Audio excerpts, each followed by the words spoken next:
The blizzard came without mercy on Christmas Eve, swallowing the Wyoming plains in white silence, and by the time Eleanor Hayes reached the iron gate of the Blackwood Ranch, her boots were soaked through, her fingers numb, and her heart hollowed by exhaustion and grief she had carried for 3 long years. She stood there in the swirling snow with a battered leather suitcase hanging from her trembling hand, staring at the dark farmhouse lights like they might vanish if she blinked. She hadn't planned to come here. Not really. Not after the letter, not after the funeral, not after the promises she made to herself that she would never again beg for shelter from the past, but the storm had made the choice for her. Her horse had thrown a shoe miles back. The road disappeared beneath drifts taller than fence posts, and the cold had begun to bite at her lungs in a way that whispered of endings. So she knocked.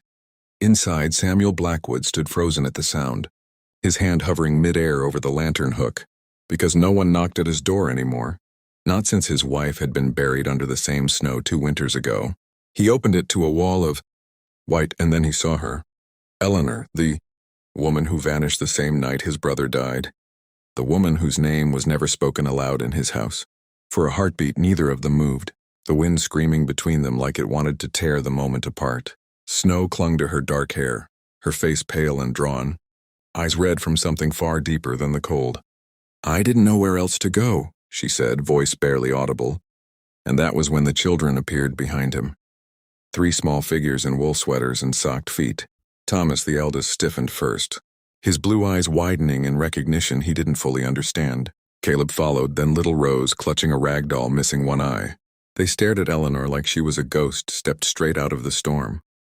"Papa," Rose whispered, tugging his coat. "Why is that lady crying?"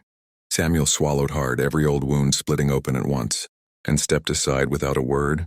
Eleanor crossed the threshold, snow melting onto the wooden floor, carrying with her the past Samuel had buried under duty and silence. The warmth of the house hit her like a wave, and suddenly she couldn't breathe, not from cold but from memory. The children kept staring, whispering among themselves, curiosity turning slowly into something softer, something dangerous. Eleanor tried not to look at them too long, afraid that if she did she might break completely.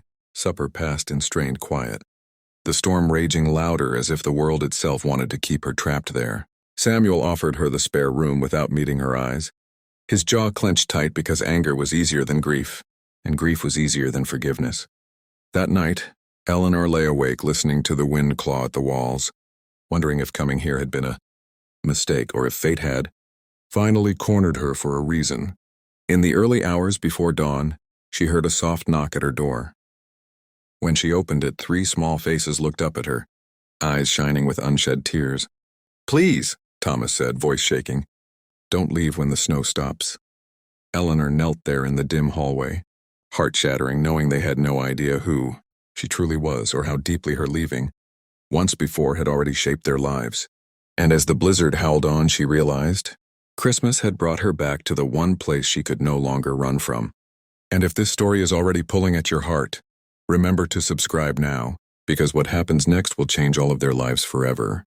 Morning broke slowly beneath a sky the color of steel, the storm easing but not releasing its grip, and Eleanor woke to the sound of laughter echoing down the hallway, a sound she hadn't heard in years, not since joy became something she believed she no longer deserved. The children were already awake, whispering excitedly about Christmas, about snow forts and cinnamon bread, about the strange woman sleeping in the guest room who somehow felt important without them knowing why.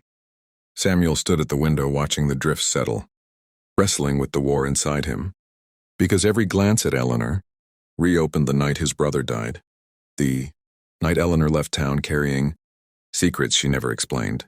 Over breakfast, the children pulled her into their world with unfiltered innocence, Rose placing her doll carefully in Eleanor's lap as if offering trust, Caleb peppering her with questions, and Thomas watching quietly, studying her like he might someday understand the truth. Eleanor helped them bake, her laughter hesitant at first, then real, startling them all, including herself. It was Samuel who finally broke later that afternoon, when he found her standing at the old fence line, staring toward the hills where his brother's grave lay hidden beneath snow. Words spilled then, painful and raw. Eleanor confessing that she had been pregnant the night Samuel's brother died. That fear and shame drove her away, that the child was lost with the grief that followed, and that she had carried that loss like a second shadow ever since. Samuel listened, hands shaking, rage and sorrow colliding until there was nothing left but silence and then understanding. The storm had taken so much from both of them, yet somehow spared the chance for something new. Inside the house, the children sensed the shift before it was spoken, running to Eleanor when she returned, wrapping their arms around her waist with a desperation that stole her breath. "Your family," Rose declared simply, as if it were the most obvious truth in the world. And in that moment, Eleanor knew leaving again would destroy them all. Christmas evening came softly, the blizzard finally loosening its grip, stars breaking through the clouds as candles glowed in the windows of the Blackwood Ranch.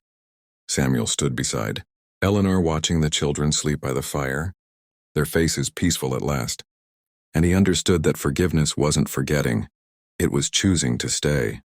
Eleanor placed the old suitcase by the door and did not touch it again. Outside, the snow reflected moonlight like a promise, and inside, something broken began to heal. And as this story closes, remember, stories like this exist to remind us that love can survive loss, that family can be found in the unlikeliest moments, and that sometimes the storm brings exactly what we need. If this story moved you, inspired you, or made you believe in second chances, subscribe to the channel now so you never miss another powerful story like this, because the next one may touch your heart even more deeply.